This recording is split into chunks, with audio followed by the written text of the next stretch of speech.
There's a date in motorcycle racing history that changed everything. A single day when fragmented European racing series unified into something that would become the world's premier motorcycle championship. Most racing fans know that Formula One began in 1950 at Silverstone, making it the oldest motorsport world championship. Except that's not true. Motorcycle racing beat the four-wheeled world by a full year.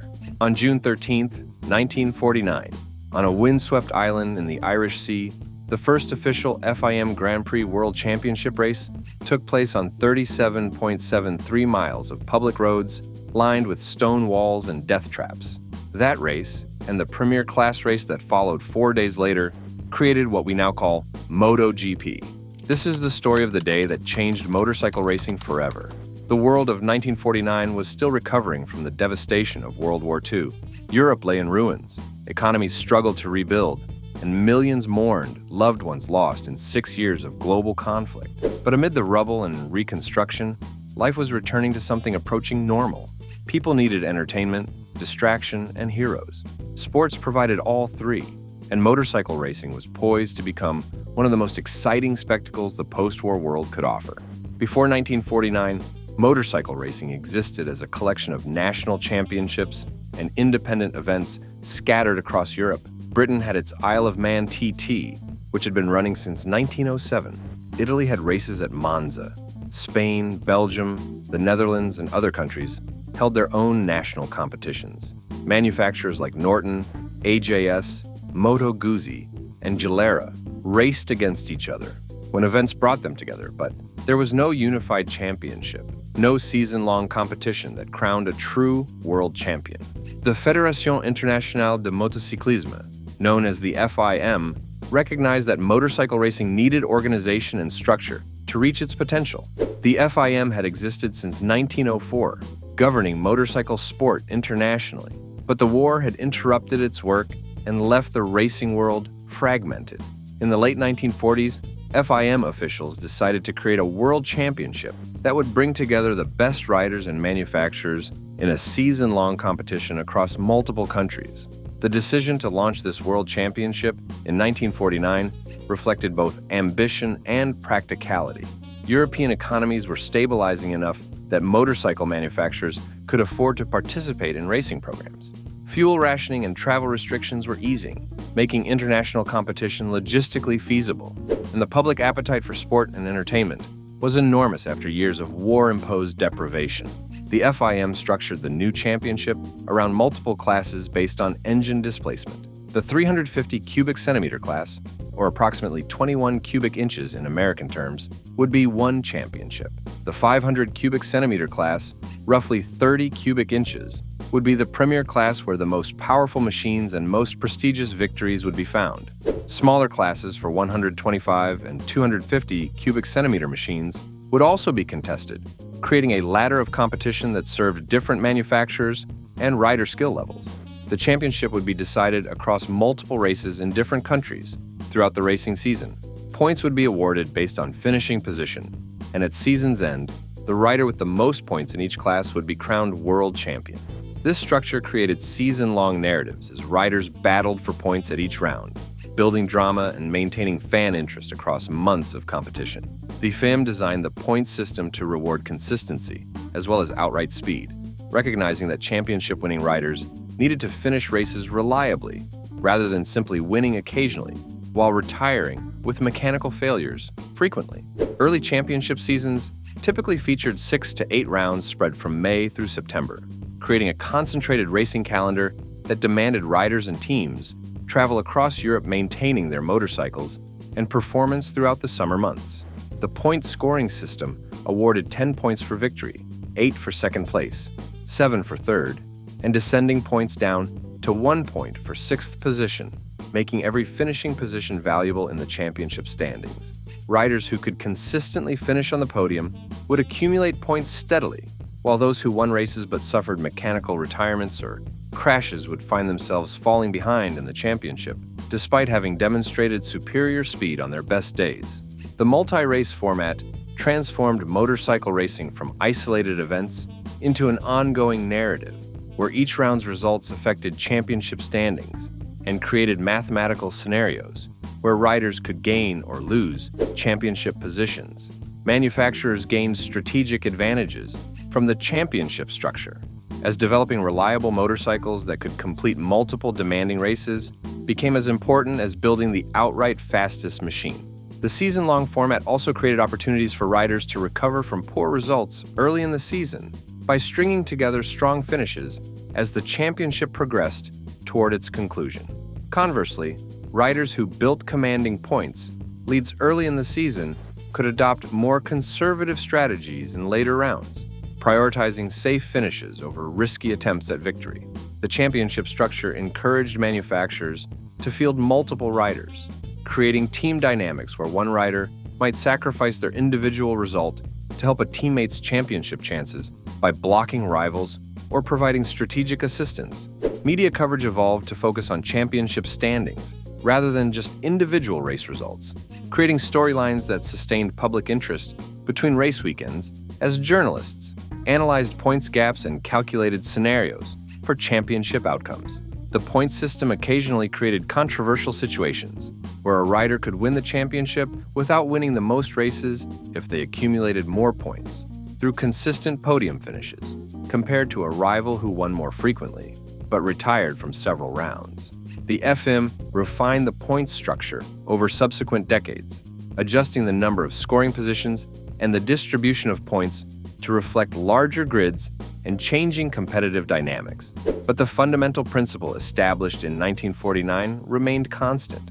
The championship calendar expanded gradually from the original 6 or 7 rounds to eventually include over 20 races by the 21st century, creating a grueling season that tested riders' physical endurance and mental resilience across 8 or 9 months of competition.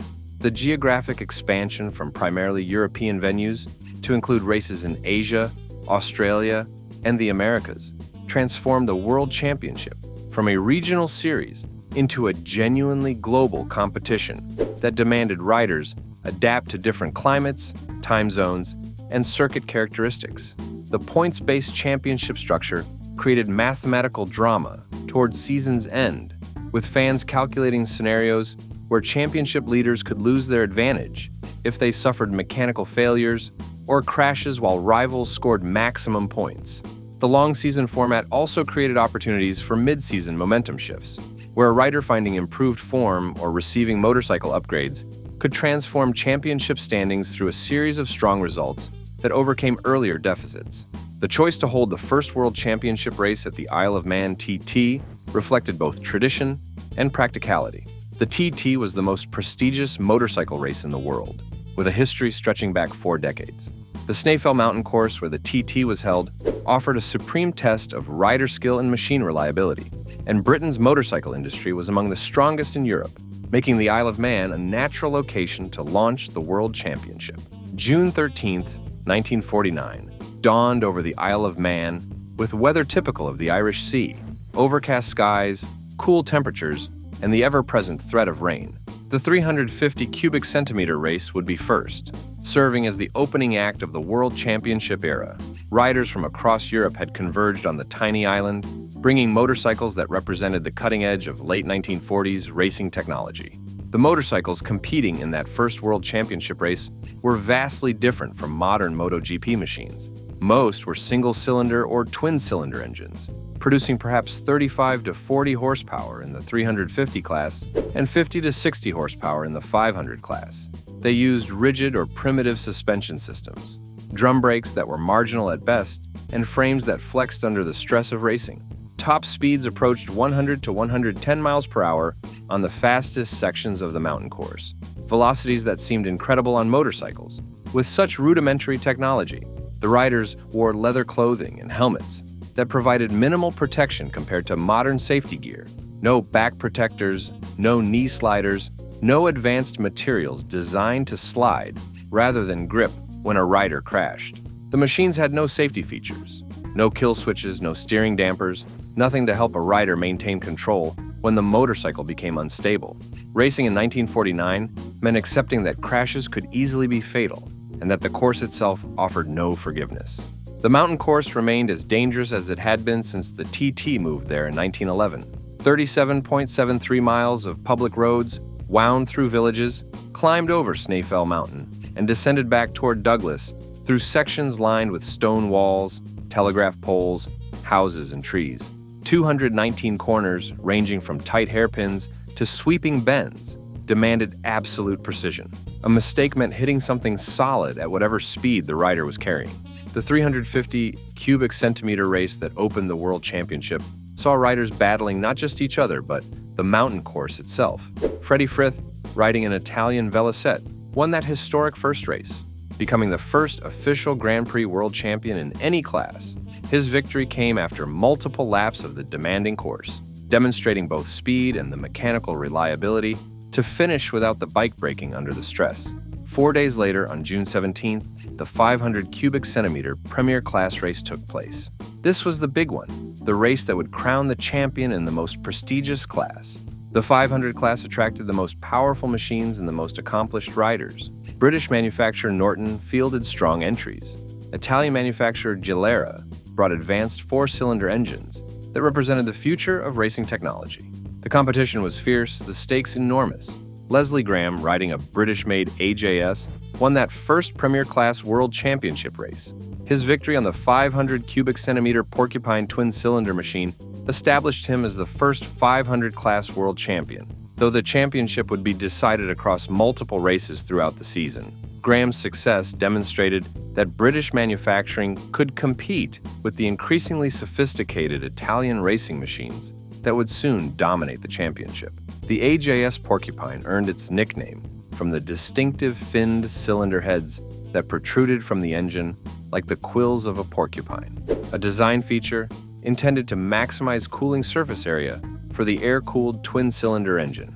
Graham's machine represented the pinnacle of late 1940s British motorcycle engineering, with a parallel twin-cylinder engine featuring double overhead camshafts, driven by a complex system of gears and shafts that produced approximately 55 horsepower. The Porcupine's handling characteristics suited the mountain course's demanding mix of tight corners and high-speed sections, allowing Graham to carry corner speed that compensated for any power disadvantage compared to some competitors' machines. Graham himself was an experienced rider who had competed in the Isle of Man TT during the pre-war years, giving him the course knowledge and maturity to race strategically rather than relying purely on aggressive riding that risked mechanical failures or crashes. His victory in that historic first Premier Class race came after multiple grueling laps of the 37.73-mile circuit, demonstrating both his physical endurance and his ability to maintain concentration across the hours required to complete the race distance. The Porcupine's reliability proved as important as its speed, with Graham nursing the machine through the race distance, while competitors fell victim to mechanical failures that prevented them from finishing and scoring championship points. Graham's racing style emphasized smoothness and mechanical sympathy, understanding that preserving the motorcycle through the race distance mattered more than setting the fastest individual lap times if doing so risked breaking the machine. The British press celebrated Graham's victory as evidence of British engineering excellence during a period when national pride was being rebuilt after the devastation of World War II, making his championship success symbolically important beyond its sporting achievement.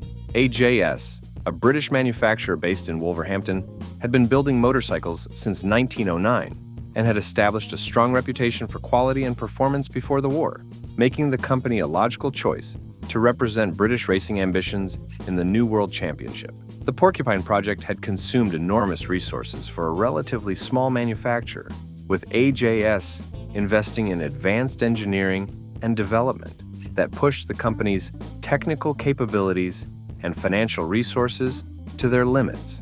Graham's championship campaign required racing in multiple countries throughout the 1949 season, traveling with the AJS team to circuits in Switzerland, Belgium, the Netherlands, and Italy to compete for points in the remaining championship rounds. The pressure of maintaining championship form across multiple races tested both rider and machine, with each subsequent round carrying the weight of championship implications rather than being standalone events. Graham ultimately secured the 1949 500 cubic centimeter world championship by accumulating points across the season's races, becoming the first name inscribed in the record books as premier class world champion and establishing a legacy that every subsequent champion would be measured against. The championship success validated AJS's investment in the Porcupine project and demonstrated that British manufacturers could compete successfully in organized international racing, despite the industrial and economic challenges Britain faced in the immediate post-war years. Graham's riding talent combined with the Porcupine's engineering created a combination that proved competitive across varied circuits and conditions, establishing principles about the importance of bike-rider combinations that remain fundamental to motorcycle racing success 75 years later. The Porcupine's distinctive appearance and racing success made it one of the most recognizable racing motorcycles of the era, with its unusual finned cylinder heads and aggressive stance creating a visual identity that photographers and fans could identify instantly in race coverage. The 1949 season continued with races in Switzerland, Belgium, the Netherlands, and Italy. Each round added to the championship points tallies, creating the season-long competition the FIM had envisioned. Leslie Graham ultimately won the 500 cubic centimeter championship, while Freddie Frith claimed the 350 class title. These men became the first world champions in the new era of organized international motorcycle racing. The creation of the World Championship transformed motorcycle racing from a collection of independent events into a professional sport with global reach. Manufacturers now had a platform to demonstrate their engineering prowess across an entire season against international competition. Winning the World Championship meant something beyond a single race victory. It meant sustained excellence, reliability, and performance across varied circuits and conditions. The early years of the World Championship saw dramatic technological evolution as manufacturers invested in racing programs that would enhance their reputations and boost sales of road-going motorcycles. Italian manufacturers like Galera and Moto Guzzi developed sophisticated four-cylinder engines that delivered more power and higher revving capability than traditional British singles and twins. Gear-driven double overhead camshaft designs, multiple carburetors, and advanced metallurgy pushed performance beyond what had seemed possible just years earlier. British manufacturers fought back with their own developments. Norton created the legendary featherbed frame, a chassis design that revolutionized motorcycle handling and became the standard against which all frames were judged. The featherbed's combination of rigidity and lightweight allowed Norton's single-cylinder engines to compete against more powerful Italian multis through superior cornering and stability. The World Championship's early years belonged to riders who became legends. Jeff Duke dominated the early 1950s, riding for Norton and later Galera, winning multiple championships with a smooth riding style that maximized corner speed rather than relying purely on engine power. Duke's success made him one of Britain's first post-war sporting heroes, a figure who represented British excellence in an arena where national pride mattered enormously. Italian rider Umberto Massetti won championships for Galera, demonstrating the rising competitiveness of Italian racing programs. The rivalry between British and Italian manufacturers created compelling narratives that drew fans and media attention. Races became battles not just between riders, but between manufacturing philosophies and national identities. Massetti claimed the 500 cubic centimeter world championship in 1950 and again in 1952, riding Galera's advanced four-cylinder racing machines that represented a fundamentally different engineering approach compared to British single and twin-cylinder designs. The Galera four-cylinder engine produced approximately 60 horsepower from 500 cubic centimeters, a significant power advantage over most British competitors achieved through sophisticated engineering that included gear-driven double overhead camshafts and multiple carburetors feeding the four cylinders. Italian manufacturers approached racing with an emphasis on engineering sophistication and maximum performance, building complex engines with more cylinders, higher revving capability, and advanced valve train designs that British manufacturers, with their focus on simpler, more reliable designs, found difficult to match. The British philosophy emphasized rugged reliability and handling excellence, with manufacturers like Norton arguing that superior chassis design and rider-friendly characteristics could overcome modest power disadvantages through better cornering speed and consistency. This fundamental disagreement about racing motorcycle design philosophy created technical debates that spilled from engineering departments into motorcycle magazines and pub discussions, among fans who argued passionately about whether British simplicity or Italian sophistication represented the superior approach. The national pride dimension added emotional intensity to the competition, with British fans viewing racing success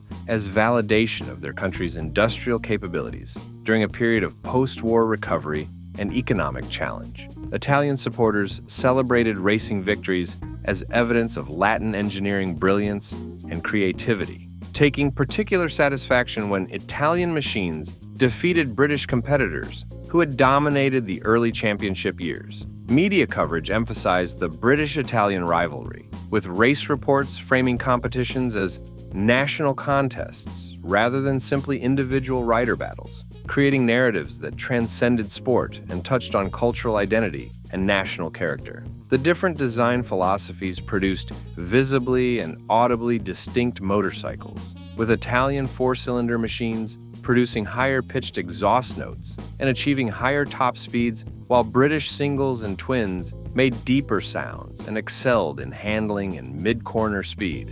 Riders sometimes switched between British and Italian manufacturers during their careers, providing direct comparisons of the different approaches and often commenting publicly about the contrasting characteristics they experienced when moving from one manufacturer's machines to another's.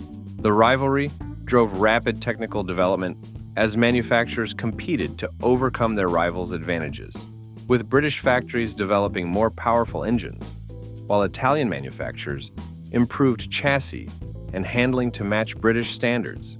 Race results swung back and forth between British and Italian dominance across the 1950s, with neither side maintaining sustained superiority for extended periods, creating competitive balance that kept championship outcomes uncertain until late in seasons. The competition attracted significant media attention across Europe, with newspapers in Britain and Italy providing extensive race coverage that treated Grand Prix results as matters of national importance, worthy of front-page headlines. Manufacturers used racing success in their advertising and promotional materials, connecting championship victories directly to the desirability and quality of their road-going motorcycles sold to the public. The British-Italian rivalry established patterns that would repeat throughout motorcycle racing history, with later decades seeing Japanese manufacturers challenge European dominance in ways that echoed the technical and philosophical debates of the 1950s. The intensity of the competition created an arms race in racing technology that accelerated development and pushed both British and Italian manufacturers to invest resources in racing programs that sometimes strained their financial capabilities, but produced technical innovations that influenced motorcycle design broadly. The World Championship expanded beyond its original circuits to include races in Germany, Spain, and other European countries. Each new venue tested riders and machines differently, creating a championship that truly demanded versatility. Success required not just speed, but the ability to adapt to different circuit characteristics, different weather conditions, and the mechanical reliability to complete multiple demanding races throughout a season. But the World Championship's connection to the Isle of Man TT and other road racing circuits carried inherent dangers that became increasingly difficult to ignore. Riders died with grim regularity competing in World Championship races on public road circuits, where crashes often meant striking immovable objects at race speeds. The death toll mounted year after year, creating growing pressure to improve safety or move the championship to purpose-built racing circuits. The 1960s brought continued technological advancement and the emergence of riders who would become among the greatest in motorcycle racing history. Mike Hailwood, a British rider with exceptional natural talent, won multiple world championships across different classes, demonstrating versatility that few could match. Hailwood's battles with Italian rival Giacomo Agostini created legendary duels that captivated racing fans worldwide. Agostini, racing for Italian manufacturer MV Agusta, would become the most successful Grand Prix rider in history, with 15 world championships across the premier 500 cubic centimeter class and the smaller 350 class. His dominance through the late 1960s and early 70s established records that stood for decades. Agostini's success came partly from his exceptional talent and partly from MV Agusta's technological superiority during an era when the Italian manufacturer fielded machines that competitors struggled to match. But Agostini's career also highlighted the World Championship safety crisis. In 1972, Agostini's teammate and friend Gilberto Parlotti died in a crash during the Isle of Man TT. The death devastated Agostini and led him to refuse to compete at the TT in the future, publicly stating that the circuit was too dangerous for world championship competition.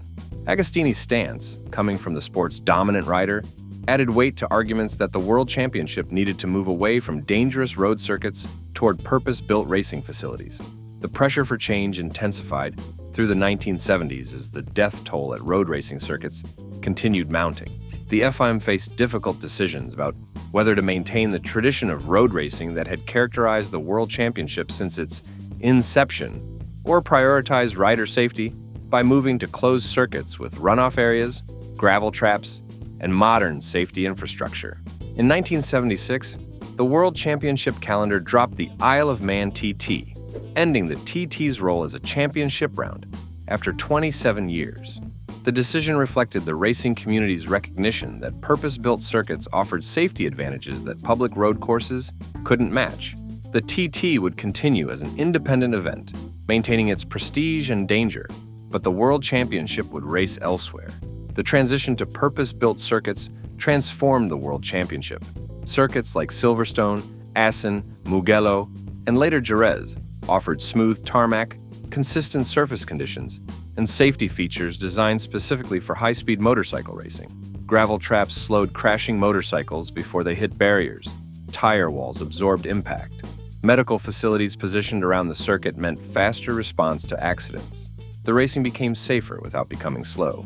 Lap speeds on modern circuits exceeded what riders had achieved on dangerous road courses. The late 1970s and 1980s brought another technological revolution: the rise of Japanese manufacturers. Honda, Yamaha, Suzuki, and Kawasaki had been building presence in Grand Prix racing through the 60s and 70s, but by the 80s they dominated. Japanese engineering, manufacturing quality, and substantial investment in racing programs created machines that European manufacturers struggled to match. The Premier class evolved from 500 cubic centimeter two-stroke engines, producing over 100 horsepower, to eventually becoming MotoGP, with 990 cubic centimeter four-stroke engines producing over 200 horsepower. The technological sophistication increased exponentially with electronic engine management, sophisticated suspension, carbon fiber brakes, and tire technology that allowed cornering speeds that seemed to defy physics. Riders like Kevin Schwantz, Wayne Rainey, and Mick Doohan defined the late 80s and 90s with aggressive riding styles, enabled by increasingly capable machines. The racing became closer, more competitive, as multiple manufacturers fielded bikes capable of winning.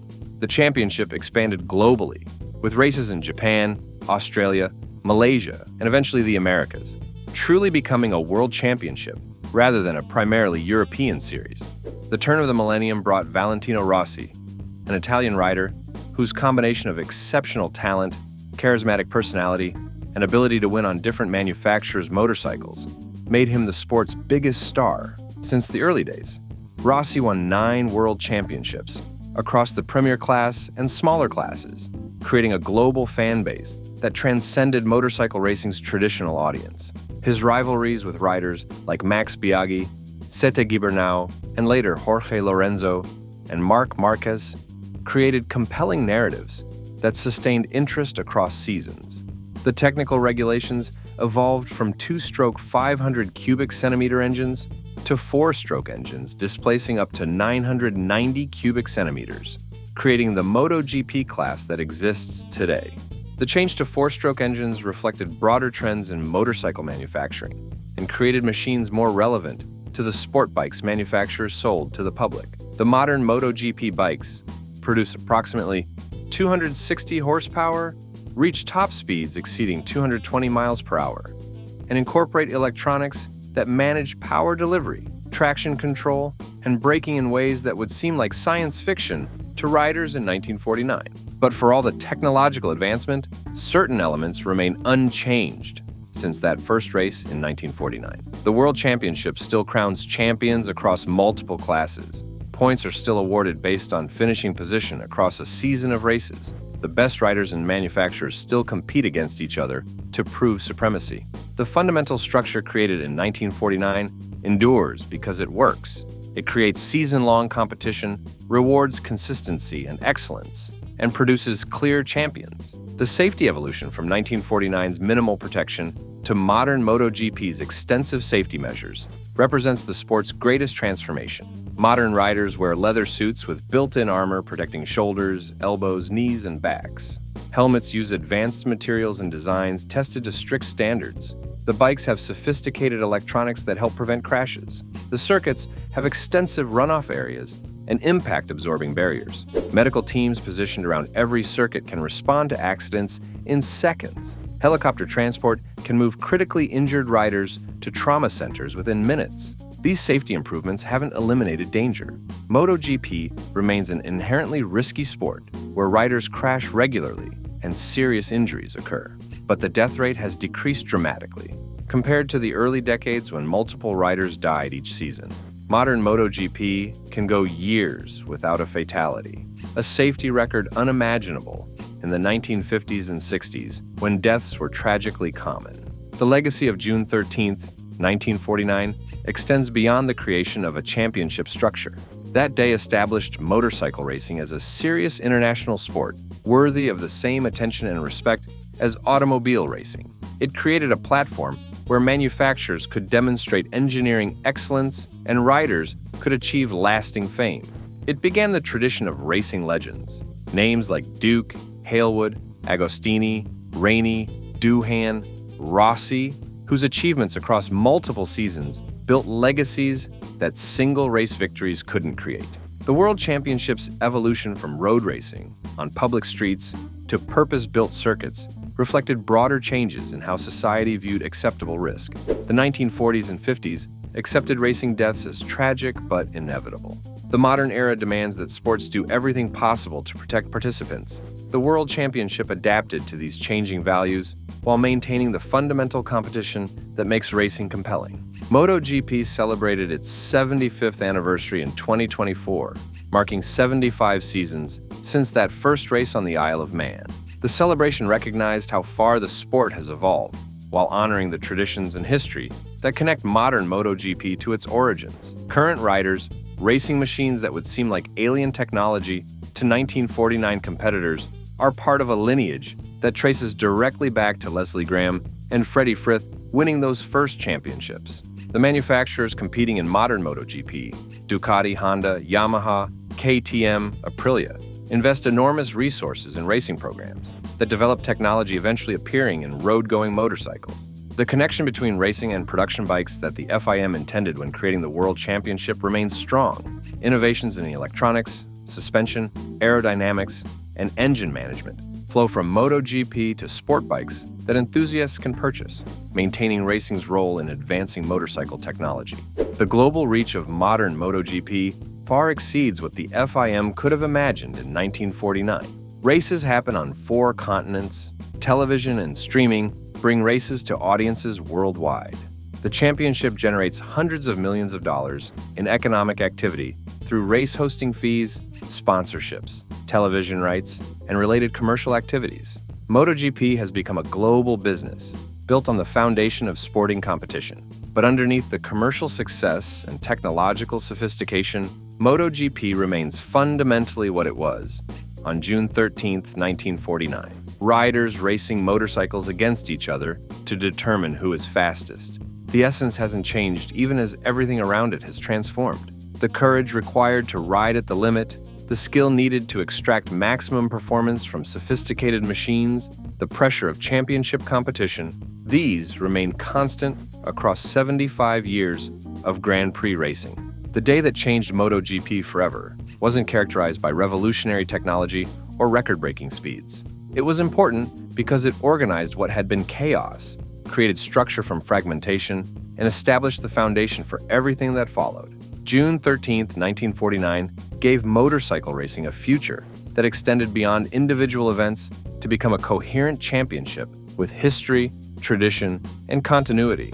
The riders who competed in that first race couldn't have imagined what the World Championship would become. They raced on public roads with minimal safety equipment, riding motorcycles producing a fraction of modern power. They competed for prize money and glory rather than the multi-million-dollar contracts top MotoGP riders command today. but they started something that would outlast them and grow beyond anything they could have anticipated. Have you followed MotoGP across the years, watching it evolve from the grainy black and white footage of early races to the high-definition broadcasts of modern Grands Prix? Do you remember when your favorite rider won their first championship, or when a particular race created a moment you'll never forget? MotoGP's 75-year history contains countless stories of triumph, tragedy, innovation, and human courage. Drop your memories in the comments. We'd love to hear which era of Grand Prix racing resonates most with you. And if this journey from 1949 to today fascinated you, subscribe for more stories about the motorcycles, riders, and races that shaped two-wheeled motorsport into what we know and love today.